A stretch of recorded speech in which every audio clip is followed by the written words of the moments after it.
Welcome to Escaping the Grind. This is the show where we amplify the stories of people breaking free from the 9 to 5 to live life on their own terms, whether it's through financial independence, geo arbitrage, or a career redesign. We're here to document the journey of building a life you don't need a vacation from. I'm your host, Sully. Let's dive in. Welcome to Escaping the Grind, everyone. I'm your host, Sully. Today, I'm super excited to have Gean and Kristine from Strategic Retirement on the podcast. They escaped their grind over 2 years ago and now enjoy a nomadic, slow lifestyle, traveling nomadically. Through their channel, they've shared their fire nomadic travels and built a highly engaged community in the process. Today, we're going to document their journey from escape to maximizing new dimensions of living their best lives. Welcome to the podcast, Kristine and Gean. Oh, thanks for having us. Thanks for great. having us. My pleasure. And full disclosure, I know Kristine and Gean. I've been following their channel, and I'm just about a year, maybe or two behind them. So I've been following and learning through the process. So I think this will be a great podcast. Yeah, it's gonna be fun. So let's start with the origin story, and this is kind of origin-y, but also evolving. So what's your background, and who were you, and who are you becoming? Yeah, ladies first. Ladies first. Yeah. So background, I have always lived and worked in Ontario, Canada, and prior to retiring early, I was a police officer for the city of Toronto. So I did that for 18 years. Gean and I met in 2018, and prior to 2018, I had never given any thought to not following the traditional path for retirement of working until I reached my retirement age, starting to collect my pension, and then enjoying life after retirement age, and then obviously getting CPP and OAS at some later date and time. And then we met, and lo and behold, this one comes up to me and says, have you ever heard of this FIRE concept, and have you ever given it any thought to leaving work sooner rather than later? And that's where it started for us. Yes, exactly. So I am originally from Brazil. I moved to Canada, immigrated to Canada in 2003. And ever since, kind of moving from one country to another one, you have to learn about everything from your new country, your new home. And that was the case with me. My background is on IT. Over the last 10 years prior to retirement, I had my own business working as a consultant in the IT/HR field, doing some software implementation. And then I always interested in personal finance and what can we maximize your money and all of those things. And that's how I have been reading about the movement, and I end up so I can write, and we on a dating app. and we met, and that's how it all started. So yeah, that's where we met. Cool. And I think you came as an international student, right, Gean? No, I came to Canada as a personal resident, so like as an skilled worker. So that's what the kind of application that I moved to Canada. Prior to leaving Brazil, I did apply. All the rules and requirements are different now, but I already came to Canada as under the skilled worker program. Yeah. Okay. Yeah. Cool. So, Kristine, you mentioned, you were a police officer, you're following the traditional track. Gean, you moved to an entire new country and shifted into that. And so when we start our jobs, we're young, we kind of love them. We love the money. We love growing. We like doing the work. But eventually it gets tiring, and more work gets loaded up, and all these other additional responsibilities pile on. What was the grind? What was your grind? What were the things that you felt you were just starting to grind? 2016, 17, leading up to this period.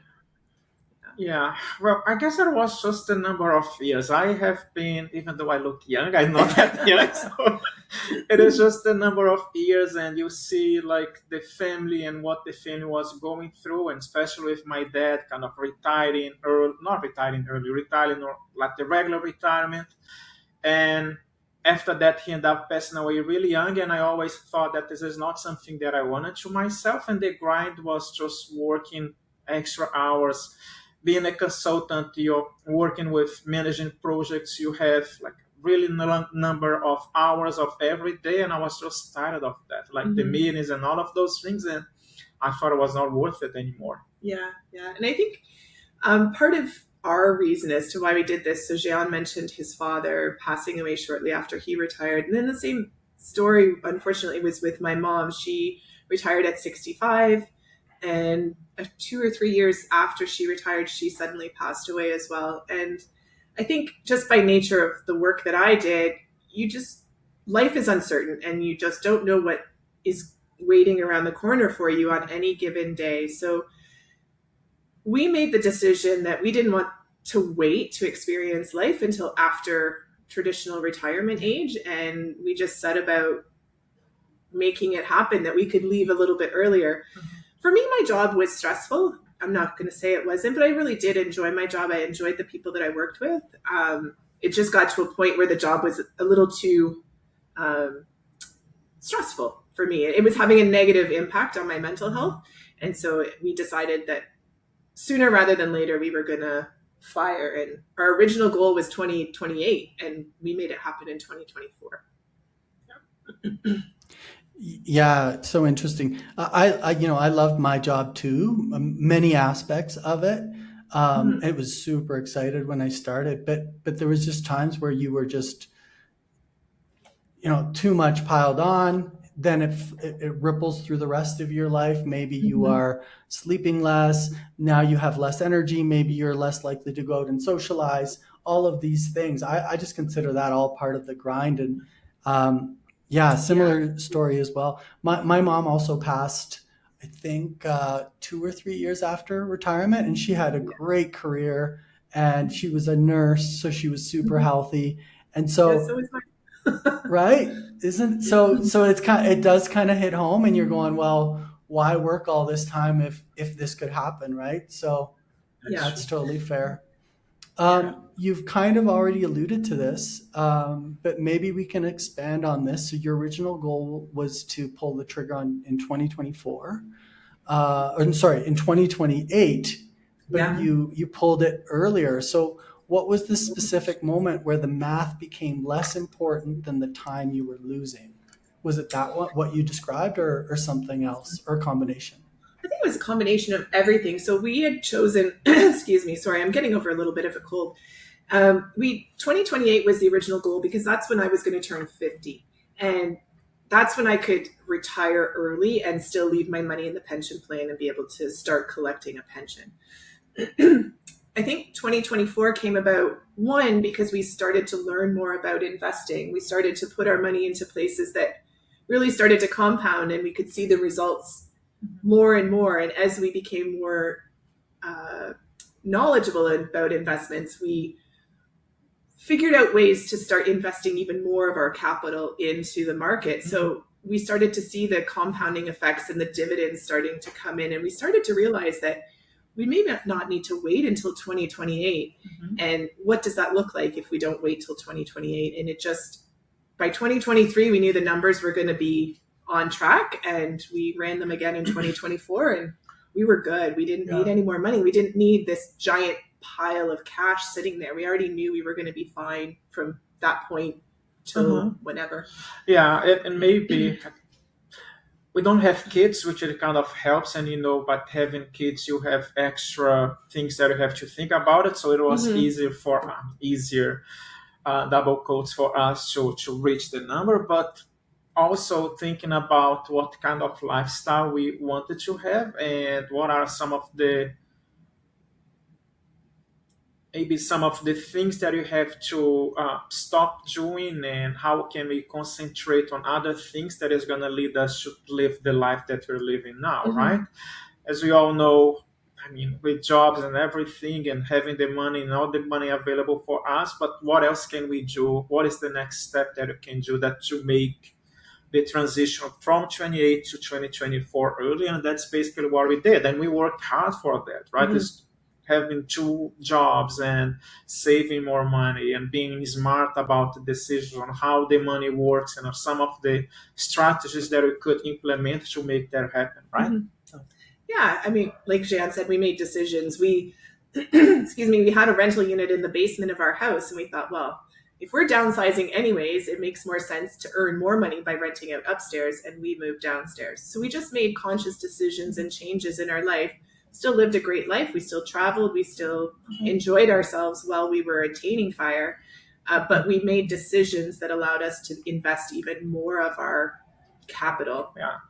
And maybe another one is just knowing where is the number, where is our budget, what are we doing with our numbers, and why we don't have a lot of money at the end of the month, and then we start tracking everything. So we kind of have established a baseline on where we are and what are some of the things that we actually need to cut or need to edit more in order to make it, worthwhile, right? Yeah. I think that was a long answer, but that was No, it was good. And I remember you side hustling in Toronto. You had some great side hustles, so you worked really hard. It's funny too. It's nice that we also had a bull market and all boats have risen. I remember making a projection similar to the ones Millennial Revolution does, like a 10-year one, I think in like 2018 or 2019, something like that. And my original quote unquote date where I'd hit the number was like 2029, but I achieved that number in 2024, like 5 years earlier. So there's also that wind in our sails, so to speak, as well. Yeah. And I think there's also an aspect, because the more you start to see your vision coming to light, once you see those investments compounding, the dividends or distributions in our case coming in, that became our focus. And really going out and buying the new jacket or upgrading our phones and just these consumeristic things started to become less and less important. And we just started to drive more money into the market. Yeah. And I think that's where we really got excited as well. And so that just became our new passion, is investing to our futures. And it paid off 4 years earlier than we expected. And it gives a nice little dopamine hit every time you get those dividends, right? Oh, yeah. Especially now, because we need them. Quick question on that, actually. I actually asked the AI this today. Is there a point where you stop checking your portfolio every day? Is there because I check it, because you're worried about sequence risk the first year, right? Is there a time where things loosen up? I think so, especially on the first year. We use it to check regularly a few times during the day, just to make sure that we are okay with that. But the more that we kind of know that the plan that you have in place works, you kind of move away from checking every 5 minutes or every hour, which I think it's part of it, because we worked so many years and we have a plan in place. And once we don't have that, like the regular job anymore, and don't have that income coming in anymore, it's frightening you, and it's for a reason, right? But at the same time, having a plan in place and knowing where we are, where the money is going to, it kind of helps. And to answer your question, I still check, but it's like once per day, if that. In a few days, it's up 1%, it's down 3%. I know it is going to come back. I really don't. I'm not concerned about it, right? Yeah, he doesn't check now to see what. It's more interest and curiosity as opposed to, oh my God, how much are we down today or up today or whatever. Mm-hmm. That was the first year for us. But I would say this year, this 2025 and into 2026, we know it's working. So we're not constantly checking to see if we're going to hit a roadblock. It's now just curiosity. Oh, what did VFV do today? Or what did TELUS finally start to come back today? Or, things like that, right? Yeah, I think it's a transition, right? I'm in that transition mode. Speaking of transition, so you're 2.5 years in. Where are you on the decompression continuum? Do any things from your old lives try to creep back in, like any corporate tendencies, or do you feel like you have fully detached? I think certain things are obviously going to creep back in. Jean lived his entire, well, all of his working career. He was a planner and everything needed to be structured. So that still, he still has that desire to have everything planned out day by day by day, month by month. And we're now in a period in our travels and in our life where we don't want to be as structured. We still want structure, but we don't want everything planned because you could meet somebody along the way or hear about a new city that you want to pivot and move and go and check out. So we don't want to have too much stuff planned. And I think Jean is still struggling a little bit with not planning everything. Yeah.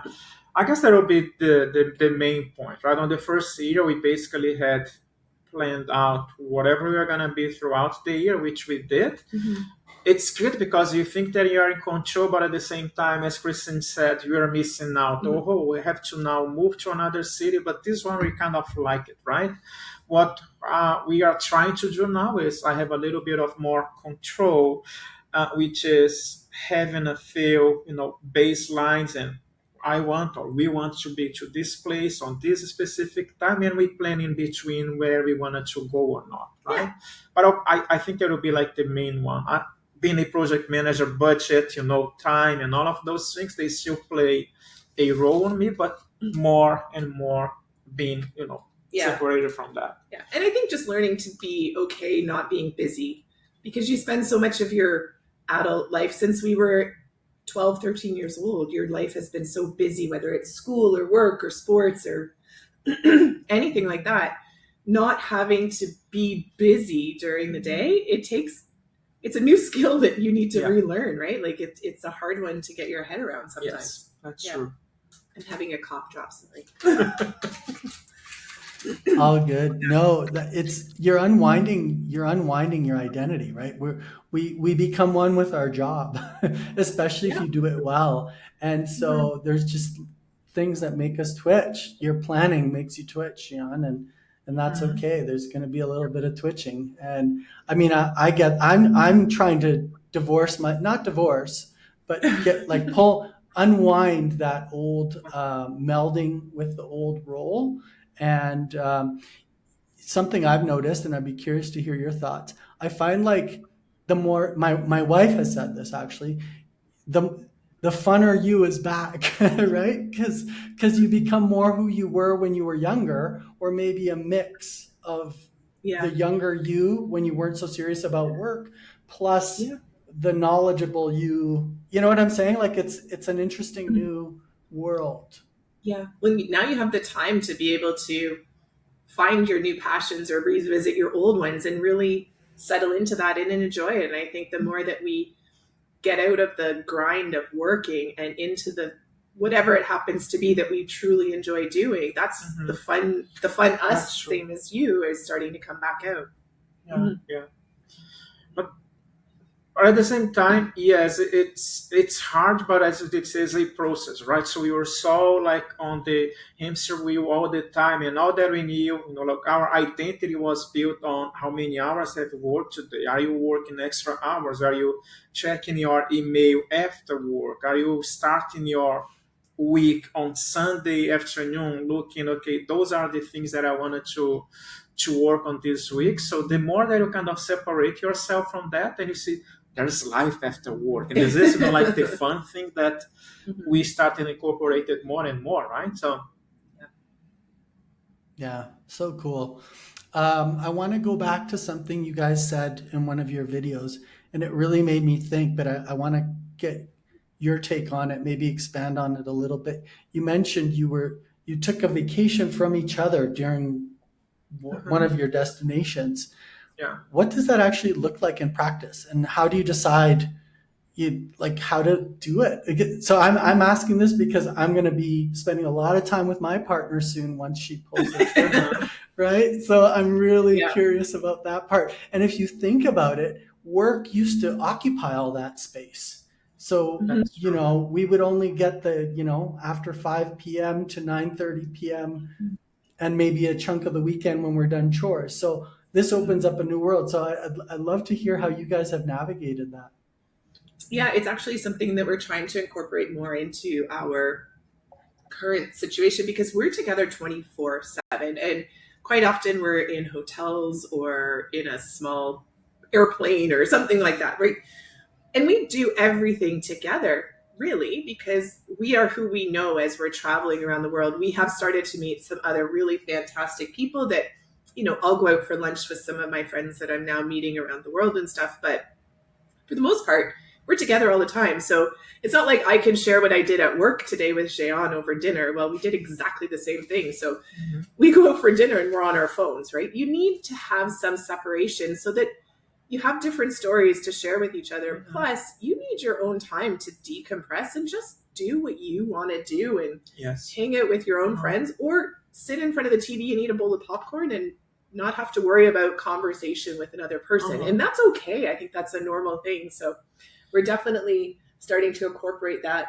When we were home this summer, Jean spent 4 days on his own doing his own thing, and I went off with my girlfriends for 4 days and had a little bit of a side trip with them. So and I think it's even healthy for the relationship, right? So because as she did say, and it doesn't mean that we don't disagree with things, we do disagree a lot, but we kind of come back to, okay, but what is important for us? Is this kind of lifestyle or not? And we do agree that yes, this is the lifestyle, so you have to compromise. And even during the day, I'm going to give you the example of what we did yesterday.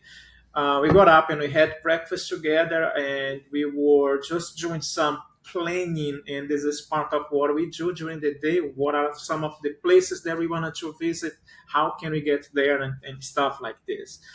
And then Kristine came back and said, okay, I'm going to go. And I said, okay, well, I'll go to the gym. I spent like 2 hours in the gym and doing nothing. When I came back, she was in bed, kind of having a nap, and I was like on the couch watching TV, and that's how the day goes. And maybe we are gonna go, and actually that's what we did, meeting new people. It's let's go out and have some drinks with a couple that we met here in Kuala Lumpur, and that's what we did.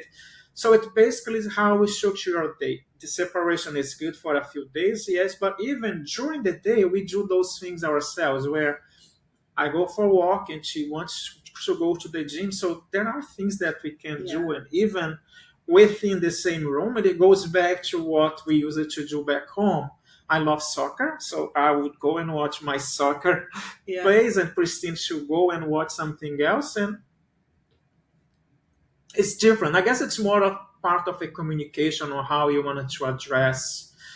It's not an issue, but to address your mental health and the things that you wanted to do by yourself, right? So we have those days that you are not feeling well and we want to do things different, which is totally fine. But what we wanted to do in the future, which we haven't done yet, it's let's go for 2 weeks by ourselves and do things that we wanted to do. So you're getting to this point. Yeah. And we got that idea from friends that we've met as we travel that are other full-time travelers. They're like, oh no, it's a non-negotiable. At least once a year, if not twice a year, we take separate vacations. And I think that's healthy, right? You need your own space. As much as you love your partner, you need your own space sometimes, right? Yeah, that's really cool. You've kind of found your rhythm and the ebbs and flows while you're on the road, because when you're back home, you just walk to the neighborhood where your buddy lives and you hang out, right? It's kind of different on the road. So that's a way you found a way. And it's funny because even your new buddies now, like the people that we meet, that's exactly what it is. And initially when we start traveling, we thought it's only going to be both of us. We are not going to meet, we will meet people, but that's basically it. And the more that we travel, the more that we get to know other people, we end up crossing countries. It's kind of funny. And then those are the folks that we end up spending a good time, and why don't we go and spend time with them again, right? So which is kind of fun. We actually joke that since we started traveling full time, we're busier socially than we were when we were working back home in Canada. Like we meet so many people. We're busier now than we were when we were back home in Toronto working. So it's interesting. Yeah, everyone says, well, what do you do with your time? It'll fill up with stuff to do, because now you have time to invest in relationships and activities and things that you didn't have time before. Yeah. Speaking of time, and this is just something I've been thinking about, but I'm curious to get your thoughts. So Andrew Hallam, I think you know him. He's the author of a bunch of books, Yeah. Millionaire Expat, so on and so forth. In one of these books, I think the last one, he writes that routine compresses time because you're efficient and you just kind of move into auto mode, while novel experiences expand time. And he talks about, nomadic travel expanding time because you're experiencing novel things and you're Mhm. out of routine. So the question for you is, has fire/nomadic travel actually slowed down time for you? Have you noticed a change in time or how you experience it? I still think the time goes fast. Like maybe it's because we're in a place for 2 to 3 weeks and then we're moving. So that always seems like it's a little too fast for us. I think we almost want to slow it down a little bit more so that actually we can build a little bit more of a routine or a little bit more structure to our life because we're working on that. But work provides structure, right? Like you know exactly where you're going to be from the time you wake up in the morning, you have your day planned until you come home, finish dinner, and you sit on the couch, and then you kind of get to choose your time after that. And so when you leave work and when you now have unlimited time to be able to choose it to do whatever it is you want, for us anyways, the lack of a little bit of structure has kind of left us feeling a little unanchored or like unsettled. So we're trying to actually build a little bit more routine back into our lives just to have that baseline structure. Mhm. But I feel like the time has flown. The last 2 years, I can't believe it's been 2 years. At the end of March, we're 2 years full-time retired travelers, right? Like it's flown by. So I don't know if it slows down or not. I feel like because we're traveling and experiencing new things all the time, it's just constant decisions, constant things that need to be looked at and decisions to be made, places to go, where we're eating. So that eats up a lot of time. Yeah, it does. And maybe there are other folks who decided to retire and stay put on their location that might has an impact. Yeah. But on our case, as we do travel full time, I mean, We're busy. we are It's a lot of busy planning. with good things, Oh, yeah. right? So the things that it's kind of We love them. enjoyable and Yeah, makes but us happy. yeah, it's gone by quick for us anyways. Interesting. Good transition to lifestyle and longevity. So you guys did, I think, a recent episode, and you recently pivoted to saying health, not money, is the number one priority in retirement. I think something along those lines. After your recent experience in Koh Samui doing this cool training, I don't know if it was a week or more, how has your definition of return on investment changed when it comes to spending on your own longevity and health? Yeah. Yeah. I guess it's the more that we are into this kind of lifestyle, we see as different systems. So to have a wheel and we have different systems within it. One is the financial one that is taken care of. The other one is the health one, which is the one that we decided that we need to focus more and more. And going back 2 years ago to the grind and everything, I used to work 11, 12 hours per day, and I had a lower back issue, just the amount of hours that I was working and not exercising. I'm gonna go to the gym to the next day, and then here comes the other meeting. I end up not doing or not taking care of this body, right? So this machine. And we see the more that we have time to think about what kind of life we wanted to have, the more we were renegating the important part of it, which is our health. And that's why we decided to spend more time and start the year of 2026 focusing on that. Hence, the health retreat that we ended up going was amazing, but very tiring, and it hurt, especially me, because I thought, oh, I love running. Okay, I'm going to start my training and I'm going to go for a run. I was tired just warming up, right? So, and then it kind of gives you an idea, oh, well, you have to focus and do more things that you were not prepared to do, which is kind of an eye-opening. And we decided to start with the health retreat, and after that, here we are in Kuala Lumpur doing some sort of health screening just to establish the baseline on where we are, and based on that, we know that we can improve. And going back to what we were discussing before, I'm looking at my watch and I say, how are you sleeping? How many hours of sleep you have per day? Like really good sleep and energy. It has increased, which is good job. And I keep getting good job. And why not doing it? It's just Yeah. a different lifestyle that we end up living now that offers you a better health. Yeah. Right? I think we spend so much time prior to retirement, like on the financials, right? There's a goal, there's a number, and we do whatever we need to do in order to reach that. In our case, a fire number, same as in you, whatever, right? Or an age you want to achieve before you retire. And so it's all very numbers based. And we sacrificed a bit of our health in order to achieve that number. Mm-hmm. And I think we're starting to now apply what we used to apply to saving and investing in our financial future into our health future. So the baseline is sort of like, okay, now we know where we're starting from in debt or not in debt, where do we need to start focusing our time and our energy now, right? Is it improving our cholesterol levels? Is it overall muscle mass? Is it stuff like that, right? And so we're starting to now apply the stuff that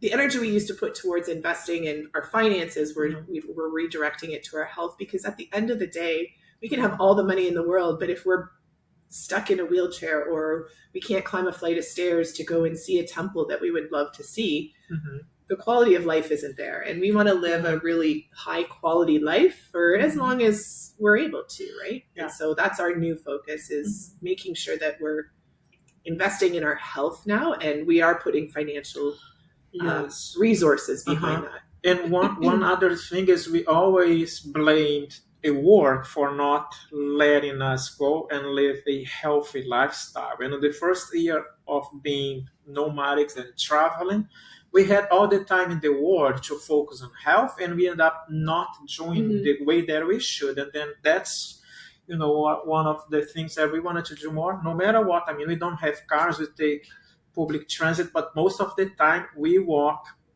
every single day at least 10,000 or 12,000 steps. Together or by ourselves, this is what we wanted to do.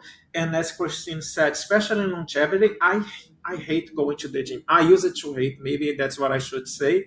And I know how important it is for you to have, to focus on your body, and that's what you're going to use for years to come. And now I force myself to go to the gym, but I just see the benefits of doing that, right? So if I were to come back to the health retreat in Koh Samui again, I will be more, maybe not. I'm going to warm up, but not feeling tired as I usually do.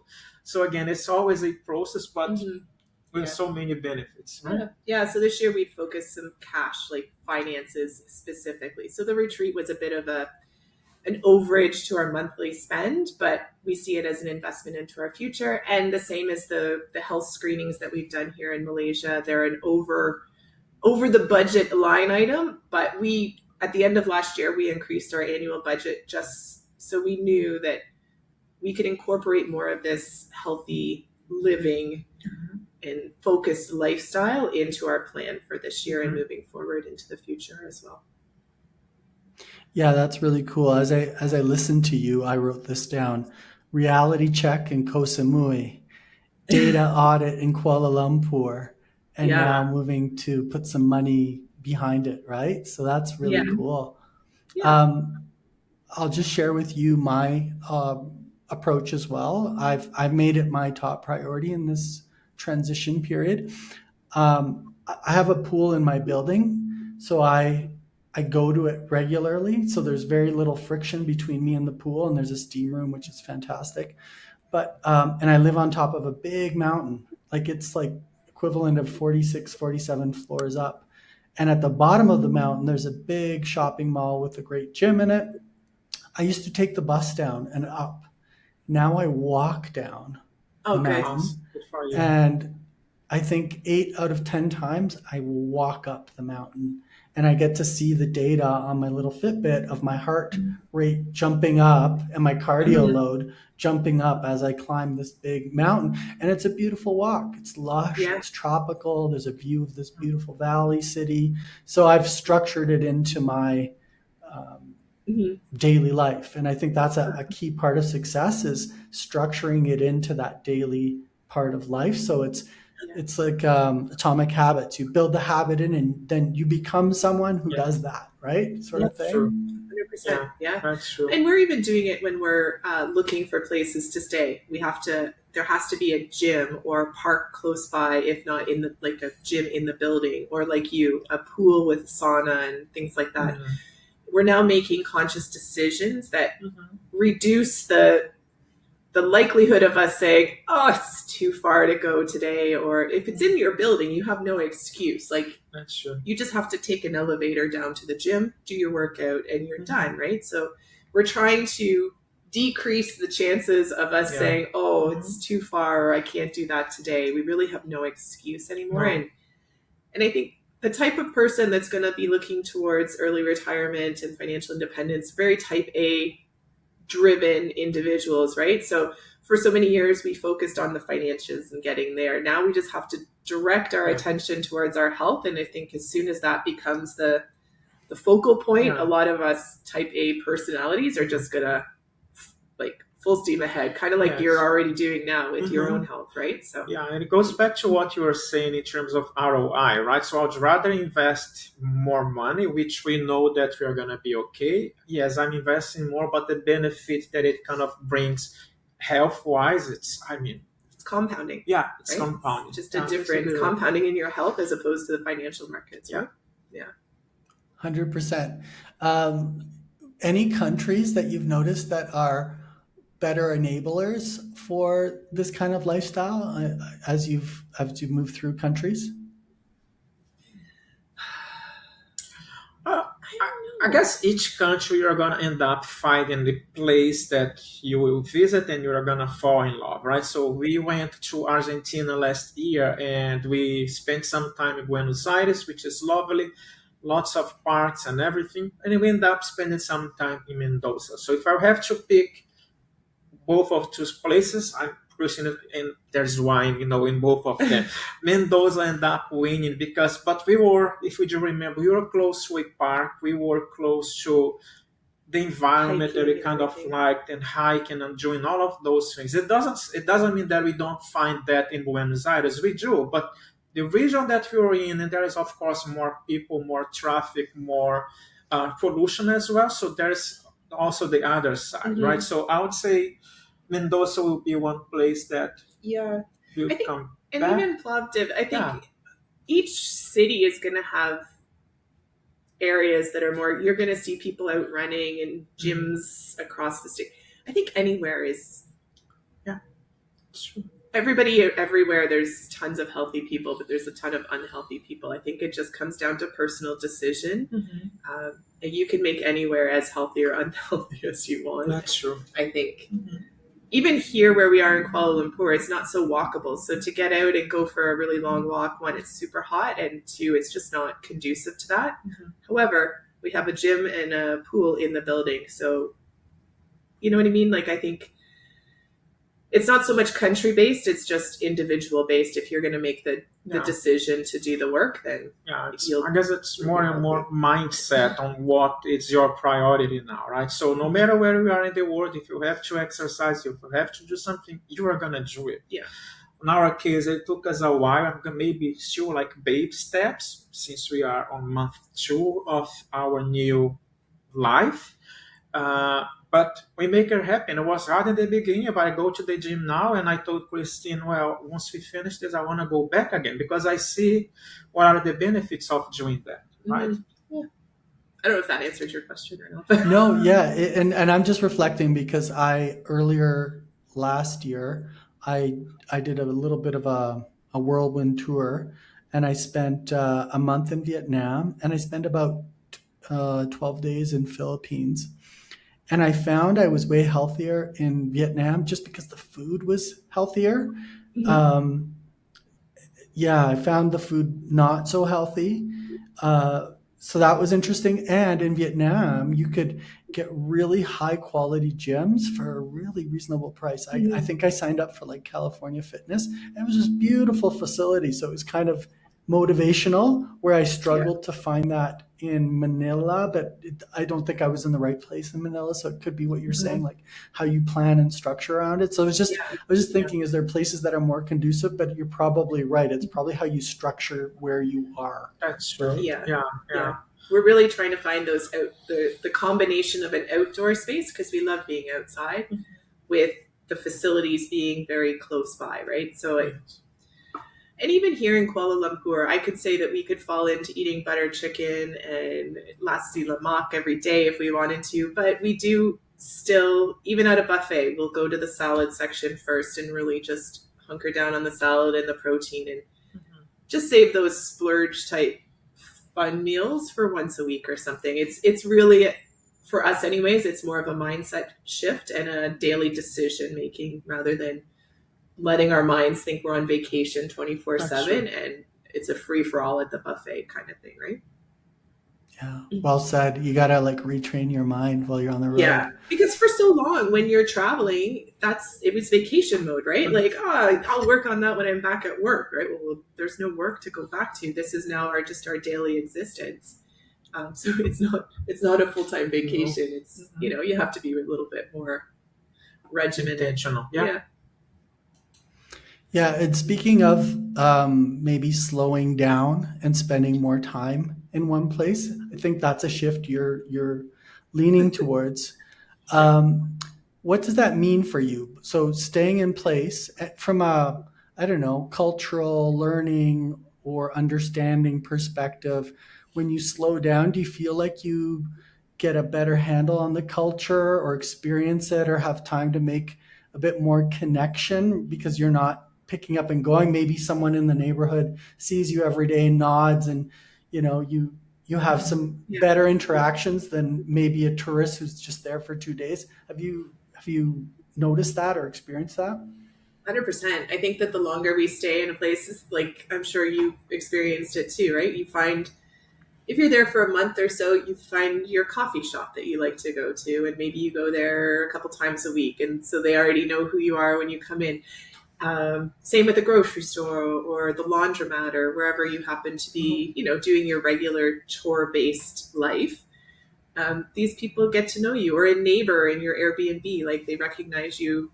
You're not just the 2-day transient person coming. You've been here for a couple of weeks, so you get like the little waves from the neighbors, and oh, you should check out this spot down the road. They start giving you little suggestions. So I think the longer we stay, the more settled you tend to feel, because if we move every week or 2 weeks, you start to just it goes back to that structure and that routine and the decision fatigue a little bit, where you're constantly checking and trying to find the restaurants and the laundromats and the pharmacy and it all becomes a little bit, it's a lot if you don't slow it down once in a while.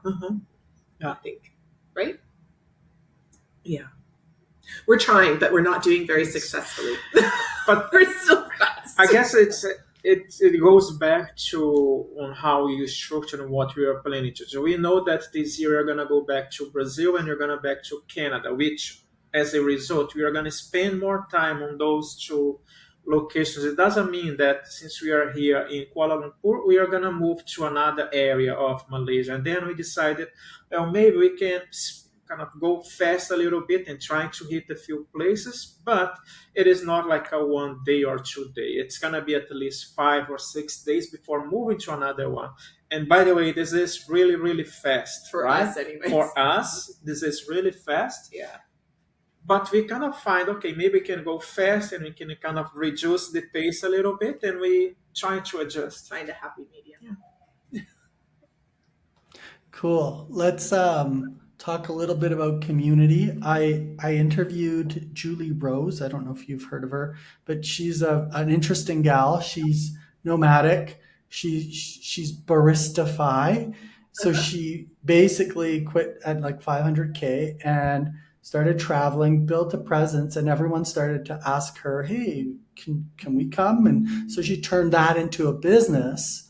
and she does like FI kind of trips to Egypt or wherever, right? Uh-huh. And she posted this blog post where she talked about that helping her plug the community gap when you're on the road moving, that Yeah. you could bring a bunch of people with you. So I guess my question is how has maybe the community you've built on your channel expanded your friendship?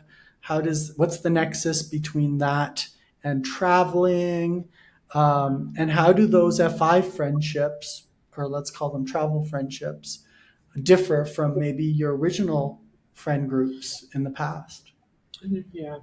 Uh, I did watch the interview. It was a really good one, by the way. So I like the approach that you guys mentioned. And as you were discussing, it's just the sense of community, which is something that we are still trying to find our tribe, right? It doesn't mean that we lost the friendship. I mean, like the connection with our family back home. We did, but life keeps moving on. Uh, but I'm quite surprised with the community that we are building, because every single place that we go, we end up meeting up with people. Being just today, before coming here and spending time with you, somebody from the United States that we spent 10, 15, 20 minutes talking about things that we wanted to do. Before that, or even yesterday, we were with another couple that we know that we are going to be meeting up with them again. So the more that we travel, the more that you put yourself out there, you're going to build the community. Yeah. The fact that we have the channel also helps, because the community that we are building, it's people who do like the things that we are doing, and we kind of understand each other. It's not because we are saying, oh, I'm going to be like on country A or country B or country C. For somebody that is listening to the conversation, they might have another reality just based on what we talk with the other couple. But that's the life that we chose, which is different, right? Yeah, and I think the community that we're building through the channel is it's a lot of fun, because we do a lot of video chats with people, which is a lot of fun, but we also have the opportunity to meet with them in person, because inevitably we're crossing paths somewhere.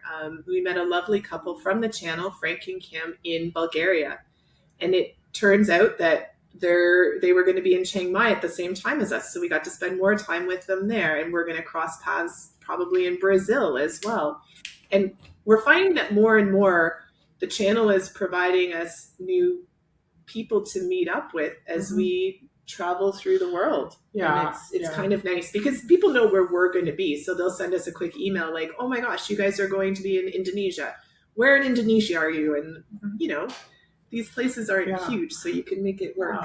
That's the flexibility aspect of it, that we can change our plans. Going back to the plan aspect of it, if we end up deciding, oh, let's go maybe kind of meet on this place, as long as we are flexible and not having to work anymore, kind of allows us to make those plans. And I guess it was more to the fact that the more that you end up doing those things, you can cross path with people in the future again, right? Just being flexible allows us to do that. And I guess to your point about the friendships back home being different, they are. And I think you probably have noticed this as well, right? People that are still back home living the lives that we used to live, working and still saving, and good on them. That's what they've chosen, right? But the realities are very different now. So we do still have our friendships from, when we were back home. But sometimes the new challenges that we're facing, or the topics that are interesting to us now in personal finance and travel, there's not a lot in common sometimes. So it's nice to have the community that we're building with some of the people from the channel or other people that we meet as we travel, because it's a common, you're going through common things, and you can share stories and tips and tricks. And, it's nice to have people that are interested in the similar life that you are, right? And I'm sure you find this as well, right? Mm-hmm. Yeah, just less relatable, right? Yeah. Okay, well, let's move into wrap-up mode. If you just reflect, 2.5 years, is there like a high moment or maybe a moment of awe it doesn't have to be a big monumental thing you saw, but was there something that just gave you pause in awe? I'll give you an example. I walk down my mountain Mm-hmm. all the time, and there's so much biodiversity here, the plant foliage here. And every day I'll see some new beautiful natural plant foliage, and I'll just stop and I'll be in awe. Mm-hmm. Is there anything that just pops out at you over these last 2.5 years of being on the road? I think that to me, it was actually at the beginning when we were walking the Camino de Santiago. There was a dream that I always had, and once we stopped work and we decided to walk the Camino de Santiago, we walked the French Camino. It was around like 800 kilometers that we did walk, but we did walk throughout 67 or 57 days, more or less, right?